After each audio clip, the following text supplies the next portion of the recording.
नमस्कार दोस्तों, स्वागत है आप सभी का हमारे YouTube चैनल में।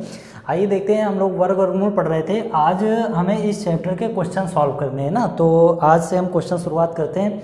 करीब 2 वीडियो में सारे क्वेश्चन इसके हो जाएंगे। आइए ज़रा देखते हैं। सबसे पहले हम इस टाइप के क्वेश्चन लेने का प्रयास किए हैं।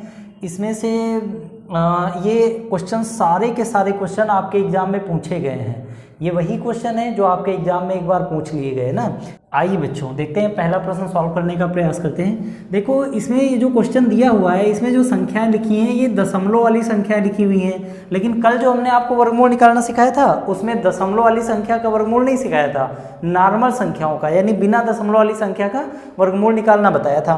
तो अब हमें देखना ये है कि दशमलव वाली संख्या का वर्गमूल कैसे निकाला जाए। तो आइए जरा देखते हैं। देखो, हम ये मान लेंगे कि जैसे मान लीजिए इस संख्या को लिया जाए, तो ये यहाँ पर लिखिए। अब इसका हमें दशमलव निकालना है, या हो सकता है दशमलव यहाँ पर जैसे ये लिखा हुआ है, या फिर हो सकता है दशमलव 6 अंक के पहले लिखा हो।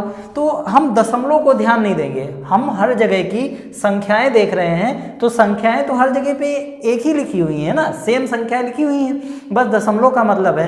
तो हम दशमलव ध्यान नहीं देंगे, हम उस संख्या का पहले वर्गमूल निकालेंगे।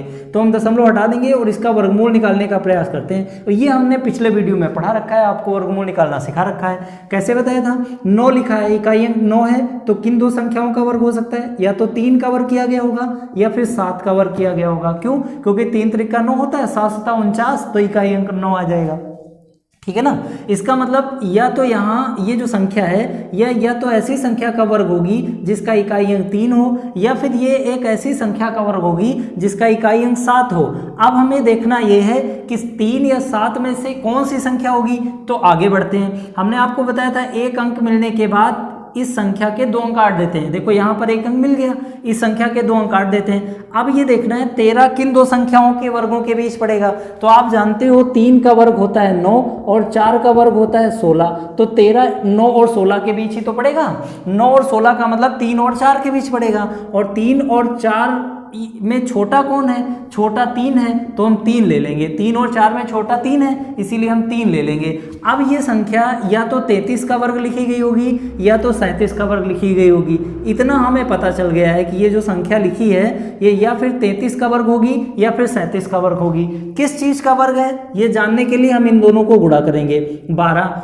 अब हमें देखना ये कि यहाँ पर जो संख्या लिखी है वो संख्या छोटी है या बड़ी इससे ना, मतलब 13 छोटी संख्या है या बड़ी संख्या है 12 से। तो आप जानते हैं 13 तो बड़ी संख्या है, बड़ी संख्या है का मतलब 37 हमारा फाइनल आंसर होगा। 13 बड़ी संख्या है, इसीलिए इन दोनों में बड़ी संख्या वाला हमारा फाइनल आंसर होगा। बच्चे अगर ये बात नहीं समझ पा रहे हो तो जस्ट इसके पहले यानी चौथा पार्ट आप देख लीजिए, तो आपको ठीक से समझ में आ जाएगा ना। वर्ग वर्गमूल के हमने शुरुआत में 4 पार्ट अपलोड कर दिए हैं, ये आज 5वां पार्ट कर रहे हैं। 4 पार्ट शुरुआत में हमने बेसिक कॉन्सेप्ट क्लियर किया है, अब हम सीधे क्वेश्चन पे आ गए हैं। ठीक है, तो हमारे हिसाब से बच्चों आप समझ पाए होंगे कि इस संख्या का वर्गमूल 37 ही आएगा। मतलब देखो, संख्या हर जगह पे समान है, इसका मतलब हर जगह पे वर्गमूल जब आप निकालोगे तो 37 37 37 ही आएगा। ठीक है ना। अब हमें देखना यह है कि यहाँ पर हमने देखा कि कहीं पर भी दशमलव नहीं लगा था, तो हमने कहीं पर भी दशमलव नहीं लगाया। बीच में प्लस था, प्लस लगा दिया। यहाँ 2 अंक के पहले दशमलव लगा है, तो वर्गमूल में जब 2 अंक के पहले लगा हो तो 1 अंक के पहले दशमलव लगा देते हैं, फिर प्लस लगा दीजिए। यहाँ पर देखिए 4 अंक के पहले दशमलव लगा है, 4 अंक के पहले जब दशमलव लगा हो तो आधे अंक 4 के पहले लगा है, तो 4 का आधा 2, यानी 2 अंक के पहले दशमलव लगाना है, तो यहाँ पर लगा दीजिए। फिर जब आगे बढ़े तो यहाँ पर हमने देखा 6 अंकों के पहले दशमलव लगा है, तो यहाँ पर हमें 3 अंक के पहले दशमलव लगाना पड़ेगा। लेकिन यहाँ पर संख्या तो 2 ही लिखी हुई है, हमें तो चाहिए 3 संख्या, तो हमें 0 बढ़ाना पड़ेगा।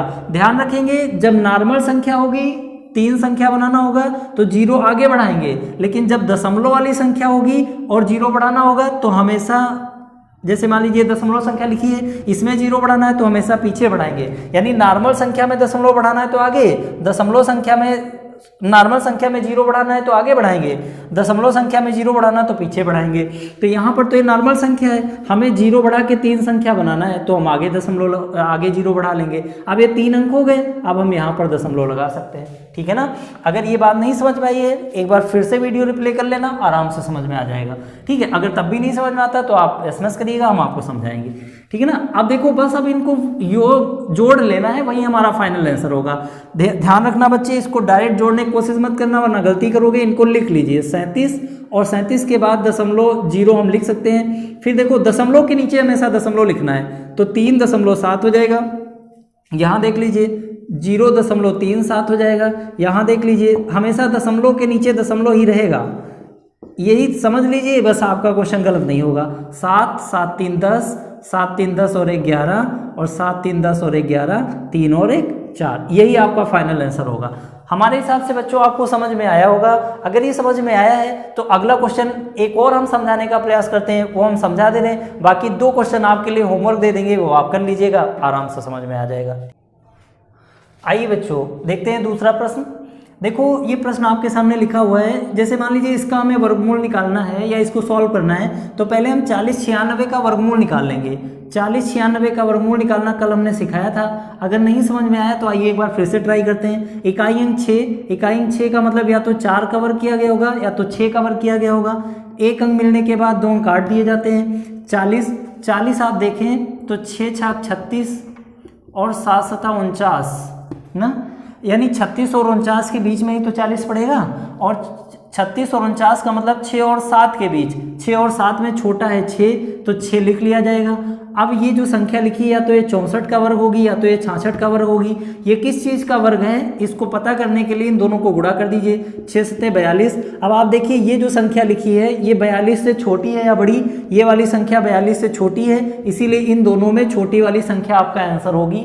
ये बात हमने पार्ट 4 में समझा रखी है, अगर आपको नहीं समझ में आया तो आप एक बार देख सकते हैं। यानी 40 96 का वर्ग हमेशा 64 आएगा, यानी यहाँ पर इसका जब हम वर्गमूल निकालें तो 64 आएगा, इसका जब वर्गमूल निकालेंगे तब भी 64 आएगा, इसका वर्गमूल निकालेंगे तब भी 64, इसका वर्गमूल निकालेंगे तब भी 64। लेकिन यहाँ पर दशमलव लगा था तो दशमलव कितनी अंक के पहले है 2, तो हम 1 के पहले दशमलव लगा देंगे, फिर बीच में प्लस था लगा दिए।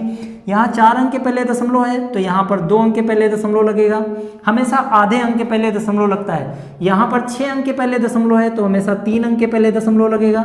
यहाँ पर 8 अंक के पहले है दशमलव, 8 अंक के पहले है तो 4 अंक के पहले लगाना होगा, यानी ये आपका वर्गमूल बनेगा। अब इसको जोड़ दीजिए, वही आपका फाइनल आंसर होगा। हमने कहा जोड़ना होगा तो दशमलव के नीचे दशमलव लिखना और सारी संख्याओं को जोड़ते चले जाना, ठीक ना। 4 6 4 10, 6 4 10 11, 6 4 10 11, 6 और 1 7। इस प्रकार से आप कोई भी संख्या कोई भी प्रश्न कर सकते हैं। 2 प्रश्न हमने कर दिए, 2 आपके लिए होमवर्क दे रहे हैं, सॉल्व करके कमेंट बॉक्स में नीचे आंसर बताइएगा। और हम उम्मीद करते हैं आपको इस प्रकार के प्रश्न करने में अब कोई दिक्कत नहीं होगी, ठीक है। तो मिलते हैं नेक्स्ट वीडियो में, तब तक के लिए नमस्कार। वीडियो को अगर अच्छा लगा है तो लाइक कीजिए, शेयर करना, अधिक से अधिक लोगों को जोड़ने की कोशिश